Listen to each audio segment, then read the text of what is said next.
ከሰሞኑ በማህበራዊ ሚዲያ መጥፋቱ ተነግሮ የአፋልጉኝ መልእክት ከፎቶ ጋር ሲጋራ የነበረው የ7 ዓመቱ ህፃን እጅግ በሚያሳዝን ሁኔታ ህይወቱ አልፎ መገኘቱ ተሰምቷል። ከቤት እንደወጣ ሳይመለስ በመቅረቱ ልጃችንን አፋልጉን በማለት ሲማጸኑ የሰነበቱት ወላጆች እጅግ ልብ ሰባሪ ሀዘን ገጥሟቸዋል። የህፃን ሀበን ካሱ ድንገተኛ መጥፋት ያስደነገጣቸው ቤተሰቦች፣ ጎረቤት፣ ዘመድ አዝማድ ሁሉ ተሰብስቦ ሲፈልግ ሲያፈላልግም ሰንብቷል። መረጃው በማህበራዊ ሚዲያ የደረሳቸው ሰዎች ሳይቀር የህፃኑን መገኘት ናፍቀው መረጃውን ሲጋሩና ሲያጋሩትም ቆይተዋል። ይሁን እንጂ በትናንትናው ዕለት የተሰማው ዜና እጅግ ልብ ሰባሪ ሆኗል። ህፃን ሀበን ይገኛል በሚል ተስፋ ሲፈለግ ሰንብቶ በጠፋ በሰባተኛው ቀን ባልተጠበቀ መልኩ ህይወቱ አልፎ ተገኝቷል። ቤተሰቦቹም እጅግ መሪር ሀዘን ገጥሟቸዋል። ብዙዎችም በህፃኑ ህልፈት ማዘናቸውን እየገለጹ ሲሆን ገና ሮጦ ያልጠገበውን ህፃን ነፍስ የነጠቀው ማን ነው? የተፈጠረውስ ምንድነው? የሚሉ ጥያቄዎችን እየጠየቁ ነው። ለመሆኑ ህፃኑ ላይ የተፈጠረው መጥፎ አጋጣሚ ምንድነው? ከፖሊስ የተሰማው መረጃስ ምን ይላል? የሚለውን ሁሉንም በዝርዝር እንነግራችኋለን። ሰላም በያላችሁበት ለእናንተ ይሁን ውድ የሰርክቲዩብ ቤተሰቦች። ሰርክቲዩብ ወቅታዊ መረጃዎችን ወደ እናንተ የሚያደርስ ቻናል ነው። በዛሬውም መሰናዶ ከሚኖርበት አካባቢ ድንገት ስለተሰወረው ህፃን ልጅ ተነግሮ የአፋልጉኝ መልእክት በተሰማበት ማህበራዊ ሚዲያ ላይ የመገኘቱ የምስራች ዜና ሲጠበቅ እጅግ ልብ ሰባሪ በሆነ ሁኔታ ህይወቱ አልፎ ስለተገኘው ህፃን ልጅ የተሰሙ መረጃዎችን ወደ እናንተ እናደርሳለን። እናንተም ቻናሉን ሰብስክራይብ በማድረግ ቤተሰብ እየሆናችሁ ቪዲዮንም ላይክ እና ሼር በማድረግ እስከ መሰናዶ ፍጻሜ አብራችሁን ቆዩ። ታህሳስ 5 ቀን 2018 ዓ.ም ለህፃን ሀበንና እንደ አይን ብሌን ለሚያዩት ቤተሰቦቹ እንደ ወትሮ በሳቅና በደስታ ያለፈች ቀን አልነበረችም። ይልቁንም ህፃን ሀበንን የሰወረች ቤተሰቡንም ከፍተኛ ድንጋጤና ፍርሃት ውስጥ የጨመረች ጎዶሎ ቀን ሆነች እንጂ በዕለቱ ህፃን ሀበንም የእውቀትን ፋና ከሚሰጠው ትምህርት ቤት ፊደል ቆጥሮ ከእኩዮቹ ጋርም ተጫውቶ ወደ ቤቱ ተመልሶ ነበር።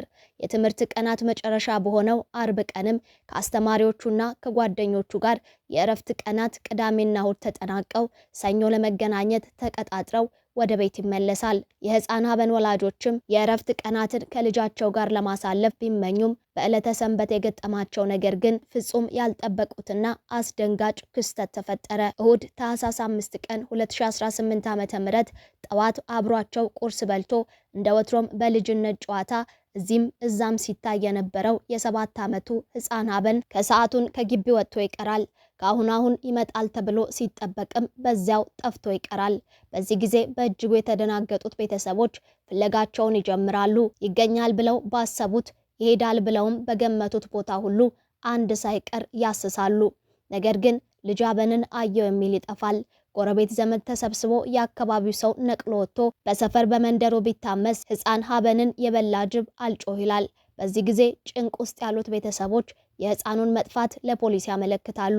ፖሊስም በደረሰው መረጃ መሰረት ፍለጋውን ይቀጥላል። ከቤቱ ወጥቶ ከአካባቢው ርቆ በማያውቀው ልጃቸው መጥፋት የተጨነቁት ወላጆችም ለፖሊስ አመልክተው ብቻ አልተቀመጡም።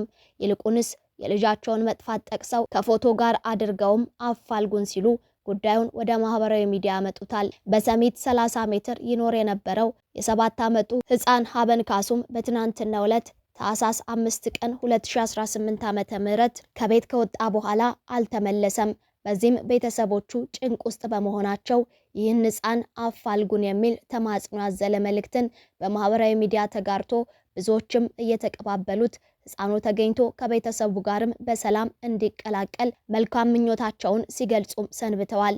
ይሁን እንጂ በትናንትናው ዕለት የተሰማው መረጃ ግን በርካቶችን ያስደነገጠ፣ ህፃኑ ይገኝ ዘንድ ብዙ እየለፉ የነበሩ ሰዎችንም ተስፋ ያጨለመ ሆኗል። ልጃችን ጠፍቷል አፋልጉን የሚለው ዜና በተሰማበት ማህበራዊ ሚዲያ ህፃኑ ሀበን ህይወቱ አልፎ ስለመገኘቱ የተጋራው መረጃ እጅግ ልብ ሰባሪም ሆኗል። ብዙዎችም በዚህ ዜና ማዘናቸውን በመግለጽ ለወላጆቹ መጽናናትን በመመኘት መልእክታቸውን ሲያጋሩ ተመልክተናል። የታዳጊውን ህፃን ህልፈት የገለጸው መረጃም እንዲህ የሚል ነው። የ7 ዓመቱ ህፃን ሀበን ካሱ ከአዲስ አበባ ሰሚት 30 ሜትር አካባቢ እሁድ ታህሳስ 5 ቀን 2018 ዓ.ም ከቤት እንደወጣ አለመመለሱን ተከትሎ ቤተሰቦቹ በተለያዩ ማህበራዊ ሚዲያዎች የአፋልጉኝ ተማጽኗቸውን ሲያቀርቡ እንደነበረ ይታወቃል። ይህን መረጃም ተከትሎ በርካታ የማህበራዊ ሚዲያ ተጠቃሚዎችም ይህን መረጃ ለብዙዎች እንዲዳረስና ሕፃኑም እንዲገኝና ከቤተሰቦቹ ጋር በሰላም እንዲቀላቀል በመመኘት ኃላፊነታቸውን ሲወጡም ቆይተዋል። ከቤት እንደወጣ ሳይመለስ የቀረው ሕፃን ሀበን ግን በትናንትናው ዕለት ተገሎ ስለመገኘቱ ተሰምቷል። ፖሊስ የሕፃኑን መገደል የሚገልጸውን ዜና ለቤተሰቦቹ ያረዳ ሲሆን ቤተሰቦቹም ለአስክሬን ምርመራ በሆስፒታል ይገኝ የነበረውን አስክሬን በመረከብ ስርዓተ ቀብሩ ተፈጽሟል። ስርዓተ ቀብሩም በትናንትናው ዕለት 8 ሰዓት ተኩል ሰሚት በሚገኘው ቅዱስ ጊዮርጊስ ቤተክርስቲያን ተፈጽሟል። ሕፃን ሀበንን የገደለው ተጠርጣሪ በፖሊስ ቁጥጥር ስር መዋሉ የተገለጸ ሲሆን ሕፃን ሀበንን የገደለው ተጠርጣሪም በፖሊስ ቁጥጥር ስር መዋሉ የተገለጸ ሲሆን ሕፃኑን በመግደል የቀበረበትን ስፍራ በመምራትም እንዳሳየ ተነግሯል። የሕፃን ሀበን አስክሬን ተገሎ የተገኘው በየካ ጫካ ውስጥ መሆኑ ሲነገር ተጠርጣሪው ሕፃኑን ቀደም ብሎ ገድሎት ለቤተሰቦቹ በመደወል በገንዘብ ሲደራደር እንደነበረም ተሰምቷል።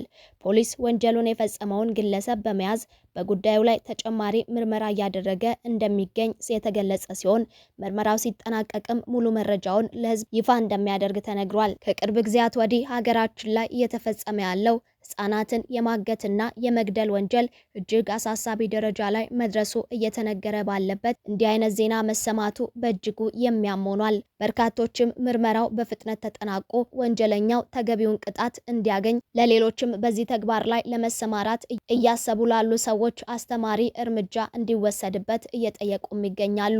ውድ የሰርክ ቲዩብ ቤተሰቦች እኛም በቻናላችን ስም ለሕፃኑ ቤተሰቦች መጽናናትን እየተመኘን ወንጀለኛው ላይ ለሌሎች አስተማሪ የሚሆን እርምጃ እንዲወሰድበት እየተመኘን የዛሬውን መሰናዶ አበቃን። አብራችሁን ስለቆያችሁ እናመሰግናለን። ዳግም በሌሎች ወቅታዊ መሰናዶች እስክንገናኝ በያላችሁበት ሰላም